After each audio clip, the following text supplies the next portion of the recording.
I have a confession to make. But first, I want you to make a little confession to me. In the past year, I want you to just raise your hand if you've experienced relatively little stress. Anyone? How about a moderate amount of stress? Who's experienced a lot of stress? Yeah, me too. But that is not my confession. My confession is this: I'm a health psychologist, and my mission is to help people be happier and healthier. But I fear that something I've been teaching for the last 10 years is doing more harm than good, and it has to do with stress. For years, I've been telling people stress makes you sick. It increases the risk of everything from the common cold to cardiovascular disease. Basically, I've turned stress into the enemy. But I've changed my mind about stress, and today, I want to change yours. Let me start with the study that made me rethink my whole approach to stress.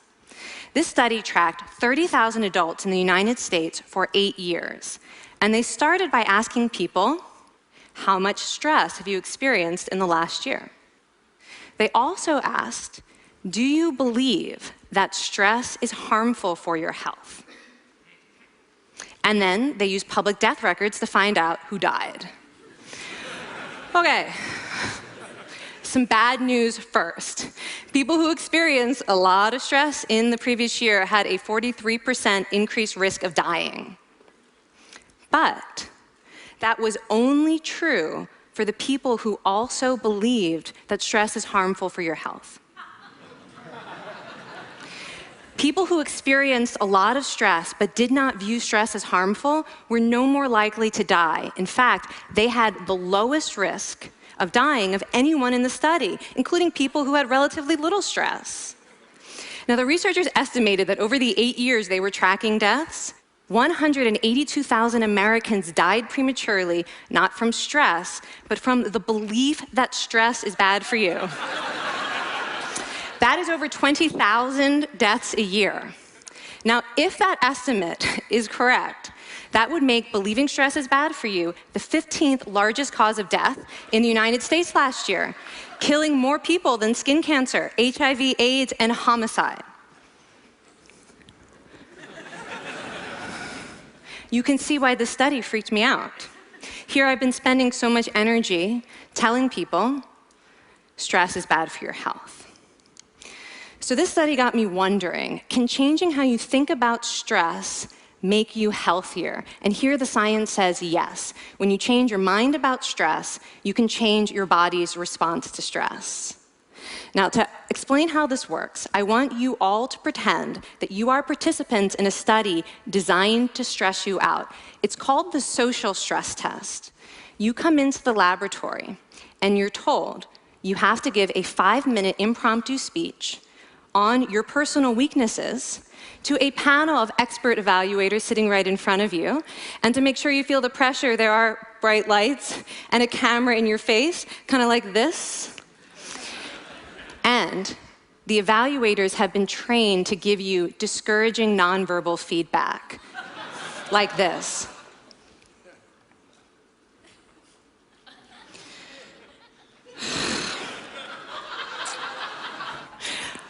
Now that you're sufficiently demoralized, time for part 2, a math test. And unbeknownst to you, the experimenter has been trained to harass you during it. Now, we're gonna all do this together. It's gonna be fun, for me. Okay. I want you all to count backwards from 996 in increments of 7. You're gonna do this out loud as fast as you can, starting with 996. Go. Go faster. Faster, please. You're going too slow. Stop, stop, stop, stop. That guy made a mistake. We're gonna have to start all over again. You're not very good at this, are you? Okay, so you get the idea. Now, if you were actually in this study, you'd probably be a little stressed out. Your heart might be pounding, you might be breathing faster, maybe breaking out into a sweat. And normally, we interpret these physical changes as anxiety or signs that we aren't coping very well with the pressure. But what if you viewed them instead as signs that your body was energized, was preparing you to meet this challenge? Now, that is exactly what participants were told in a study conducted at Harvard University. Before they went through the social stress test, they were taught to rethink their stress response as helpful. That pounding heart is preparing you for action. If you're breathing faster, it's no problem. It's getting more oxygen to your brain. And participants who learned to view the stress response as helpful for their performance, well, they were less stressed out, less anxious, more confident. But the most fascinating finding to me was how their physical stress response changed. Now, in a typical stress response, your heart rate goes up and your blood vessels constrict like this. And this is one of the reasons that chronic stress is sometimes associated with cardiovascular disease. It's not really healthy to be in this state all the time. But in the study, when participants viewed their stress response as helpful, their blood vessels stayed relaxed like this. Their heart was still pounding, but this is a much healthier cardiovascular profile. It actually looks a lot like what happens in moments of joy and courage. Over a lifetime of stressful experiences, this one biological change could be the difference between a stress-induced heart attack at age 50 and living well into your 90s. And this is really what the new science of stress reveals, that how you think about stress matters. So my goal as a health psychologist has changed. I no longer want to get rid of your stress. I want to make you better at stress. And we just did a little intervention.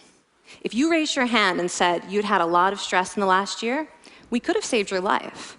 Because hopefully the next time your heart is pounding from stress, you're going to remember this talk, and you're going to think to yourself, this is my body helping me rise to this challenge. And when you view stress in that way, your body believes you, and your stress response becomes healthier. Now, I said I have over a decade of demonizing stress to redeem myself from. So we are going to do one more intervention. I want to tell you about one of the most underappreciated aspects of the stress response. And the idea is this: stress makes you social. To understand this side of stress, we need to talk about a hormone, oxytocin. And I know oxytocin has already gotten as much hype as a hormone can get. It even has its own cute nickname, the cuddle hormone, because it's released when you hug someone. But this is a very small part of what oxytocin is involved in. Oxytocin is a neurohormone. It fine-tunes your brain's social instincts. It primes you to do things that strengthen close relationships. Oxytocin makes you crave physical contact with your friends and family. It enhances your empathy. It even makes you more willing to help and support the people you care about. Some people have even suggested we should snort oxytocin to become more compassionate and caring. But here's what most people don't understand about oxytocin. It's a stress hormone. Your pituitary gland pumps this stuff out as part of the stress response. It's as much a part of your stress response as the adrenaline that makes your heart pound. And when oxytocin is released in the stress response, it is motivating you to seek support. Your biological stress response is nudging you to tell someone how you feel instead of bottling it up. Your stress response wants to make sure you notice when someone else in your life is struggling so that you can support each other. When life is difficult, your stress response wants you to be surrounded by people who care about you. Okay, so how is knowing this side of stress going to make you healthier? Well, oxytocin doesn't only act on your brain, it also acts on your body. And one of its main roles in your body is to protect your cardiovascular system from the effects of stress. It's a natural anti-inflammatory. It also helps your blood vessels stay relaxed during stress. But my favorite effect on the body is actually on the heart. Your heart has receptors for this hormone. And oxytocin helps heart cells regenerate and heal from any stress-induced damage. This stress hormone strengthens your heart. And the cool thing is that all of these physical benefits of oxytocin are enhanced by social contact and social support. So when you reach out to others under stress, either to seek support or to help someone else, you release more of this hormone, your stress response becomes healthier, and you actually recover faster from stress. I find this amazing that your stress response has a built-in mechanism for stress resilience. And that mechanism is human connection. I want to finish by telling you about one more study. And listen up, because this study could also save a life. This study tracked about 1,000 adults in the United States, and they ranged in age from 34 to 93. And they started the study by asking, how much stress have you experienced in the last year? They also asked, how much time have you spent helping out friends, neighbors, people in your community? And then they used public records for the next 5 years to find out who died. Okay, so the bad news first. For every major stressful life experience, like financial difficulties or family crisis, that increased the risk of dying by 30%. But, and I hope you are expecting a but by now, but that wasn't true for everyone. People who spent time caring for others showed absolutely no stress-related increase in dying, 0. Caring created resilience. And so we see once again that the harmful effects of stress on your health are not inevitable. How you think and how you act can transform your experience of stress. When you choose to view your stress response as helpful, you create the biology of courage. And when you choose to connect with others under stress, you can create resilience. Now, I wouldn't necessarily ask for more stressful experiences in my life, but this science has given me a whole new appreciation for stress. Stress gives us access to our hearts. The compassionate heart that finds joy and meaning in connecting with others. And yes, your pounding physical heart working so hard to give you strength and energy. And when you choose to view stress in this way, you're not just getting better at stress, you're actually making a pretty profound statement. You're saying that you can trust yourself to handle life's challenges. And you're remembering that you don't have to face them alone. Thank you. Thank you.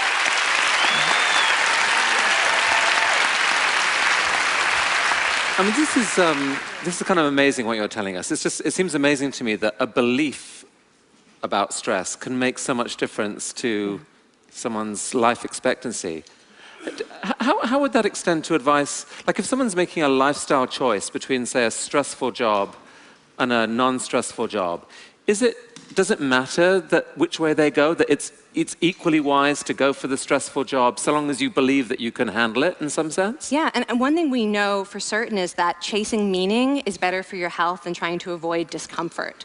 And so I would say that's really the best way to make decisions, is go after what it is that creates meaning in your life, and then trust yourself to handle the stress that follows. Thank you so much, Kelly. Thank you. That's really cool.